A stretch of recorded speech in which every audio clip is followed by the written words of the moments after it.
తిరుపతి జిల్లా రేణిగుంట మేజర్ పంచాయతీ పారిశుద్ధ్య కార్మికులు నిరసన చేపట్టారు. 30 సంవత్సరాల నుంచి విధులు నిర్వహిస్తున్న తమకు చాలని జీతాలు ఇస్తున్నారని, ఈ జీతాలతో బతుకు భారంగా ఉందని వాపోయారు. జీతాలతో పాటు యూనిఫామ్ అలవెన్స్, ఈఎస్ఐ, పీఎఫ్లను పెంచాలని డిమాండ్ చేశారు. జీతాలు సకాలంలో చెల్లించడం లేదని అనేక సార్లు పంచాయతీ ఈవో, సర్పంచ్ కు అర్జీలు పెట్టుకున్నా ఫలితం లేదని పంచాయతీ కార్మికుడు కృష్ణమూర్తి కార్మికుల గోడును వెళ్లబుచ్చుకున్నారు. ఎమ్మెల్యే బొజ్జల సుధీర్ రెడ్డి స్పందించి తమకు న్యాయం చేయాలని కోరారు. మాది రేణిగుంట గ్రామ పంచాయతీ వాటర్ సిబ్బంది మరియు పారిశుద్ధ్య కార్మికులు ఈరోజు ధర్నాకి మా ఆఫీసు ముందు నిలబడుకున్నాము. కావున దీని ఉద్దేశం ఏమంటే గత 20 సంవత్సరాలుగా పనిచేస్తున్న 30 సంవత్సరాలు పనిచేస్తున్న కార్మికులకి పిఎఫ్ కానీ ఈఎస్ఐ కానీ ఎటువంటి సౌకర్యం లేదు. దీంట్లో కొందరికి ఇస్తున్నారు, లేదా కొందరికి ఇవ్వడం లేదు. యూనిఫామ్ ఇవ్వడం లేదు, సరిగా నెలకు జీతం ఇవ్వడం లేదు. జీతం అరాకొరా జీతాన్ని కూడా నెలవారికి పొడిగించుకుంటూ పోతున్నారు. దీంట్లో ఇప్పుడు వరకు 12,000 రూపాయలు జీతం ఇస్తున్నారు. దాన్ని 21,000 పెంచమని గత నెలలో కలెక్టర్ గారికి, ఈఓ గారికి మరియు సర్పంచ్ గారికి, ఈఓ గారికి, ఎండిఓ గారికి కూడా మేము అర్జీలు ఇచ్చినాము. ఎమ్మెల్యే గారికి కూడా ఇచ్చాము. మా శాసనసభ్యుడు బొజ్జల సుధీర్ రెడ్డి గారికి మా సమస్యలు విన్నవించుకొని మాకు పరిష్కరించాలని కోరుతున్నాము. కాగా కార్మికుల నిరసనకు ఏఐటియుసి మద్దతు ప్రకటించింది. ఈ మేరకు ఏఐటియుసి శ్రీకాళహస్తి నియోజకవర్గ ప్రధాన కార్యదర్శి వైఎస్ మణి మాట్లాడుతూ, తిరుపతికి ముఖద్వారమైన రేణిగుంట పంచాయతీ కార్మికులు అనేక ఇబ్బందులు పడుతున్నారని, వీరికి న్యాయం చేయాలని కోరారు. కార్మికులకు న్యాయం జరగని పక్షంలో ధర్నాకు సిద్ధమవుతామని వైఎస్ మణి తెలిపారు. రేణిగుంట పంచాయతీ అంటే భారతదేశంలోనే మంచి పేరు. ఎందుకంటే కలియుగ దైవం వెంకటేశ్వర స్వామికి ముఖద్వారం, పైగా ఇంటర్నేషనల్ ఎయిర్పోర్ట్ కూడా మనకు రేణిగుంటలోనే పంచాయతీలోనే ఉంది.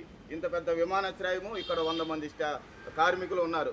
కానీ ఈ 100 మంది కార్మికులు ఊర్లో ఉన్న ఉచ్చ పియ అంతా 5 గంటలకే లేచి శుభ్రపరుస్తారు. కానీ వాళ్ళకి కనీస యూనిఫామ్స్ కానీ, సౌకర్యాలు కానీ, సోపు కానీ, కొబ్బరి నూనె కానీ, జీతాలు కానీ, సరైన పనికి సరైన జీతం, సమాన పనికి సమాన వేతనం. ఈరోజు మనకు సుప్రీంకోర్టు యాక్ట్ ప్రకారం 26,000 ఇవ్వాలి. మనం 26,000 కూడా అడగడం లేదు, 21,000 అడుగుతున్నాం. ఎందుకంటే ఈరోజు మాకంతా ఇక్కడ అద్దె కొంపల్లో ఉన్నారు. ఎవరికి కూడా సరైన గృహం కానీ, ఇల్లు కానీ లేదు, కనీసం గుడిసి కూడా లేదు. ఇంతకాలంగా పనిచేస్తున్నారు. పంచాయతీలో భూములు లేవంటే దండిగా ఉన్నాయి, చాలా భూములు ఉన్నాయి.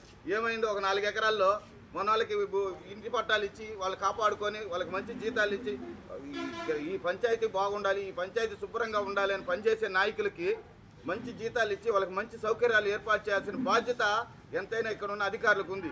ఈ అధికారులు పట్టించుకోలేని పరిస్థితుల్లో ఉన్నారు. మిత్రులారా, మేము చెప్పేది ఏమంటే, ఈరోజు మేము జీతాలు ఇవ్వలేదు, మాకు సరైన ఈ సౌకర్యాలు కల్పించలేదనేసి, మాకు జీతాల ప్రపోజల్ కూడా పెట్టలేదనేసి మనం ఈరోజు సమ్మెకు కూర్చోవడం జరిగింది.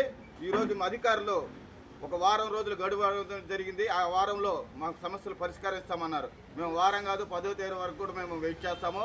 10వ తారీఖు లోపుగాన మాకు జీతాలు పరిష్కరించినట్టయితే ఇక్కడున్న ఈఓ గారు కావచ్చు, మనం కలెక్టర్ గారిని కలిసాము, డిపిఓ మేడం గారిని కలిసాం. ఇక్కడ ఈఓ గారికి కూడా మనం ఏం తెలియజేస్తున్నామంటే, 10వ తారీఖు జీతాలు ఇవ్వని పరిస్థితుల్లో 11వ తారీఖు మేము మెరుపు సమ్మె కూర్చుంటాము.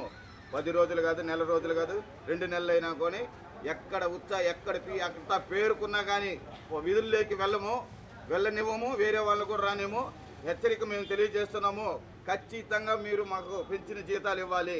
మాకు 21,000 రూపాయలు జీతాలు ఇవ్వాలి. యూనిఫామ్స్ అన్నీ కూడా మాకు కరెక్ట్గా ఇచ్చి, మాకు ఇంకా వాటర్ మ్యాన్ తక్కువ ఉన్నారు, వర్కర్స్ తక్కువ ఉన్నారు, వాళ్ళందరినీ కూడా సరైన పద్ధతిలో, అంటే మీకు ఇష్టం వచ్చిన లీడర్లు చెప్పినారు, వాళ్ళు చెప్పినారు, వీళ్ళు చెప్పినారు, ఆ పద్ధతిలో కాకుండా సరైన పద్ధతిలో వాళ్ళ పనుల్లోకి తీసుకునేసి వాళ్ళకి కూడా సరైన మాకు సమాన కొరత, ఎక్కడైతే ఎంప్లాయీ కొరత ఉన్నదో ఆ కొరతను కూడా భర్తీ చేయాలని తెలియజేస్తున్నాం.